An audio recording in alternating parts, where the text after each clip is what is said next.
What is up, you guys? How you doing? Today, we are giving you our thoughts on the new M. Night Shyamalan film, Knock at the Cabin. We're not going to do like a huge intro since we already talked about our thoughts on Shyamalan and his work and our expectations going into this film in our most anticipated video, so definitely go and watch that. But the basic premise of this film is that a family of three are vacationing in a cabin in the woods when they are suddenly held hostage by four strangers who claim that they are trying to stop the apocalypse and that the family has to sacrifice one of their own to save the rest of humanity.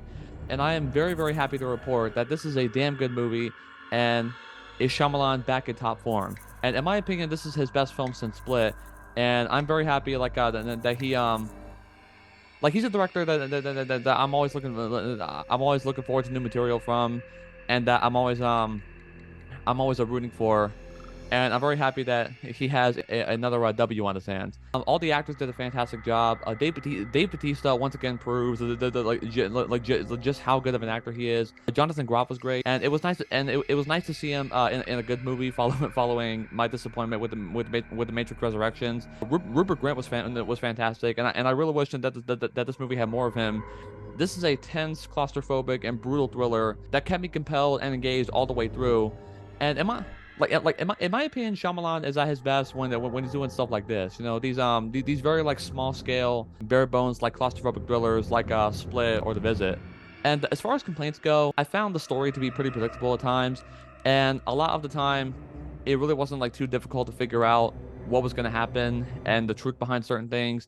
And Shyamalan is still guilty of some of his less than stellar trademarks, like the occasional like weird camera angle choice. So that, like for example, this film has a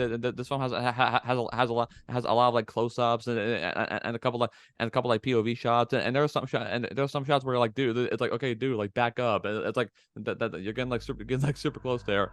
And there's some occasionally awkward or overwritten dialogue, or dialogue where you can't tell if it's like supposed to be if it's supposed to be intentionally or unintentionally funny. But that just might be me. That just might be a personal thing. Apart from that, I thought this film was a great time with great performances, music, tension, and cinematography, which is no surprise since the cinematographer for this film has also done the cinematography for all of Robert Eggers' films. Yeah, that's pretty cool. I'm giving this a 4 out of 5 and a recommendation. Go see it. Yeah, man. So I'm piggyback off what you just said because I think everything you said is pretty much the same way I feel. Dave Bautista, Rupert Grint, Jonathan Groff, they are all fantastic actors. I thought Abby Quinn was great too Yeah, in the movie. I mean, it's just this movie is filled with talent, and I love movies that take place in a single location or a single room. yeah, For some reason, those movies just hit so much harder for me because you have time to spend with the characters in the same place and you can watch them grow while the environment stays the same. The Whale was hmm, great at yep, this. The Lighthouse was hmm, the same way you just mentioned Robert Eggers. The Lighthouse, yeah, great film. hmm, So it's stuff like that that really, brings the best out of a movie for me. And when it comes to Shyamalan and this film in particular, I think that this is, you're right, probably his best movie since Split, yeah, but it's doesn't feel as much like Shyamalan to me as the other films of his. We'll talk more about that in spoilers, uh-huh, but it feels like a lot safer of a movie to him, which I noticed it's based on a book. You know, he didn't write the yeah, screen. Well, he did write the screenplay, but it's based on an adaptation, yeah, so he had to be, a little faithful to source material. So but overall, I agree with everything you said. Performances were great all around. M. Night Shyamalan's a great filmmaker, the cinematographer, uh, great shots. Even though we did have some issues, me and you both talked about it with some POV shots, yeah, reverse shot, getting really close on the face.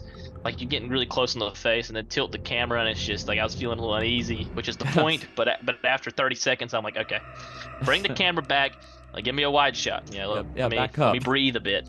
Let me breathe for a second. But that's Shyamalan's thing. He wants to make you uncomfortable. He wants to get in your face, and I'm gonna respect that. As someone who went, who avidly goes to see Shyamalan movies. So Yeah, we did see this 3 days early. uh-huh, So we're obviously fans of M. hmm, Night Shyamalan. So yeah, I agree with you. I'm gonna give it the exact same score you did. 4 out of 5 stars. Great movie. That's on my scale. 8 out of 10. 4 out of 5 stars is considered great. yep, Great movie. Go out and see it. One of M. Night Shyamalan's best. And we can talk more in spoilers on why I don't think it's it doesn't feel like typically a Shyamalan film. yeah.